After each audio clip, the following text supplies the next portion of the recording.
Okay, we've got to talk about Lou Elizondo in the emerging threat narrative. So get in here. This is Jack with Cosmic Road. I'll talk about UFOs and the paranormal. Please hit like and subscribe and let me know what you guys think in the comments below. Yeah, so, that we are seeing this emerging threat narrative coming from Lou Elizondo, his book Imminent, and others in his sphere. Tom DeLonge has famously talked about negative aspects of the phenomenon. Chris Mellon is talking about the national security implications of the phenomenon.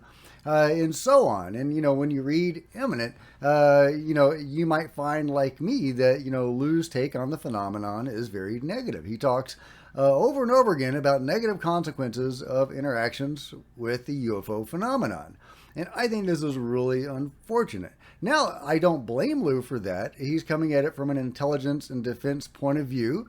And the slice of the picture he's looking at is looking at it from that perspective. He's examining cases where UFOs in orbs and stuff have harmed people, and that is what he is exposed to. He's not exposed to the good stuff. So let's talk about the threat narrative and also the good stuff. But first, here is what Lou Elizondo had to say about some of that in his conversation with Ross. There are many commentators who say that the non-human beings, the aliens, call them what you like, they're friendly. If they're real, they're no threat at all to humanity. Well, I think in order to understand if something is a threat, from a national security perspective, it's a very simple calculus.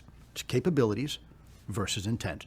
We have examples where these things have disabled our nuclear capabilities, right? Like we see with Malmstrom Air Force Base and whatnot, where entire flights of our nuclear, part of our nuclear triad, has been taken offline, right? Nowhere did they stop our advancement from atomic technology development to nuclear technology. They didn't stop us testing weapons out in Nevada, and they didn't stop the proliferation of nuclear weapons from getting into the hands of other countries that are unfriendly, of countries like North Korea, and now India has them. I ask you, if these things are benevolent, why haven't they stopped that? There's zero information to suggest that what they are doing is for benevolent reasons.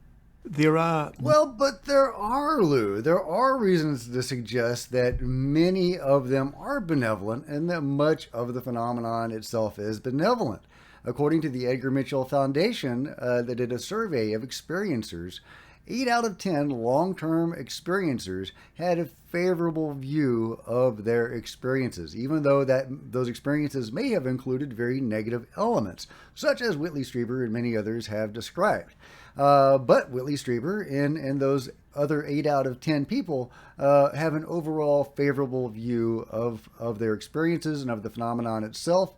And many of them have had mystical and metaphysical and consciousness-based experiences that are very positive, including, for example, Chris Bledsoe. So let's go to some words from Chris Bledsoe.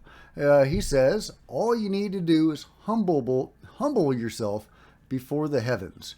This simply means go outside and look up. Connect your heart and mind as one. Humble yourself and say out loud, I am here.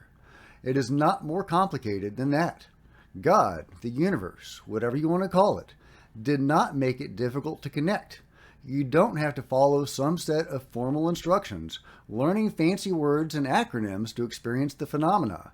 It is simply you and God. Just pick one spot in the night sky, surrender yourself, and say, I am here.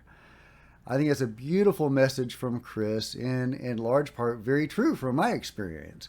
All of my experiences with the phenomenon have been very positive, except one negative paranormal experience that I've talked about. But in that case, I had sought that experience out ghost hunting. And, you can't blame the ghost for being ghosts, right? If you go to a haunted place, you can expect to get some haunts. And you can't blame the overall phenomenon for that. But if I had been harmed by that experience, somebody like Lou might have seen that report, and, that would be their takeaway. Not all of my other many positive experiences. So Lou's, slice of the picture that he's looking at is based on those sorts of reports that include UFO and also paranormal stuff. So, I think that's really unfortunate. Now, that's totally understandable. I love Lou. I love Chris. I love Tom. We wouldn't be going through this age of UFO disclosure without them. Without Lou coming out of the ATIP closet in 2017 and bringing those 3 videos with him and joining up with, Chris and Tom and all those other guys like Jim Simivan, we wouldn't be going through this. We wouldn't have David Grush. We wouldn't have UFO hearings in Congress. We wouldn't have the Schumer-Rounds Amendment. None of that would be possible without Lou. But unfortunately, the baggage that, Lou is bringing with him is this very negative slice of the pie. And I think that's really unfortunate. I think it's good to focus on the positive aspects of the phenomenon, since in many cases, we are interacting with it at a spiritual or consciousness or metaphysical level. And we want to be able to have positive experiences with the phenomenon. And we want the public at large to be positively disposed toward the phenomenon so that we can have a positive relationship with the phenomenon going forward, so that people are having positive experiences and overall having a positive relationship as a race, right? So let's go to some comments by Peter Maxwell Slattery, who I was honored to have on the channel not long ago, talking about how you can have contact yourself with the pineal gland and more metaphysical sorts of contacts. If you think about this, and there's many different ways that people can activate their pineal gland, what's happening is when you turn that on, that is like, to me, the television switch being pushed, and all of a sudden now you're opening up, and that pineal gland can tap into the different layers of the light body. And if there's other intelligences around you, or through intention, you work with the higher self, or you connect with these otherworldly beings, after doing a clearing, of course, you can now start to interface. Basically, like right now, we've got all these television stations being broadcasted. You can't see them with the eyes, but if you turn on a television, meaning the pineal gland, and you start flicking through stations, you've got a picture now. You can now communicate and experience other realms and otherworldly intelligences. Think about this as well. With a lot of the monks and the masters and the teachers, they're doing a lot of time doing mantras, and those mantras have vibrations to them. Yeah, so get your vibes high, guy, and interact with the phenomenon in a positive way. If you are disposed to do CE5 or other contact modalities, meditation, whatever, get your vibes high and have positive experiences. Like I say, 99% of my experiences have been extremely positive. Some of them life-changingly positive. And I've had some really cool experiences. My Jesus ayahuasca UFO. Where I had a mystical UFO experience related to a possible contact event with Jesus himself. And yeah, so that's the blending of the UFO in the metaphysical. And if you want to know more details about that, see the video called My Jesus Ayahuasca UFO. It's under the playlist called My Experiences. And no, I wasn't on ayahuasca when I saw the UFO. But yeah, those are the sorts of possibilities that are there with the phenomenon. Beautiful, life-changing possibilities. And I don't want anybody to go and do C5 or these other contact modalities unless you're called to do it. But if you are, I encourage you to do it with love and light and good intentions, and not with the negative baggage, put out there. I hate to say it by people like Lou and Chris and Tom. As much as I love them, they are, their information is based on that intelligence and national security point of view. And that's totally understandable. There are negative elements to the phenomenon, and we do need to counter them.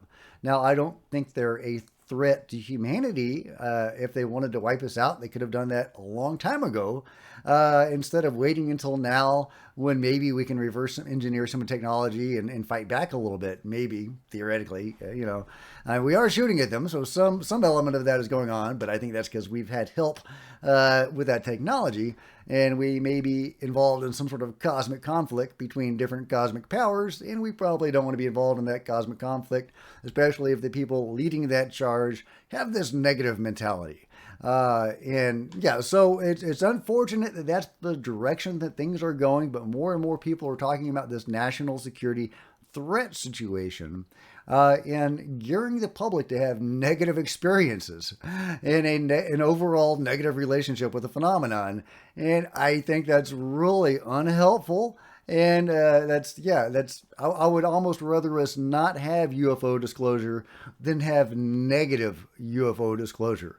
It's better for us not to have experiences than to have negative experiences, because UFO disclosure will likely lead to more and more people having experiences. Once you're open to this stuff is going to start to happen. So anyway, that's where my mind is at, guys. But let me know what you think about it all in the comments below. And if you've enjoyed this video, please give me a big thumbs up. I sure would appreciate it. Smash the like button and the subscribe button and the bell to be notified of future videos. You don't want to miss a thing. Join me on social media, Facebook and Twitter, links below. Love to see you guys there. If you want to support Cosmic Road in a bigger way, consider grabbing a coffee mug or a t-shirt in the merch store below, or by becoming a channel member, because channel members are rock stars, and I really appreciate you guys' support. Thank you so much. Meanwhile, there's plenty of other videos on the channel, and I'll see you guys next time. This is Jack with Cosmic Road, signing out.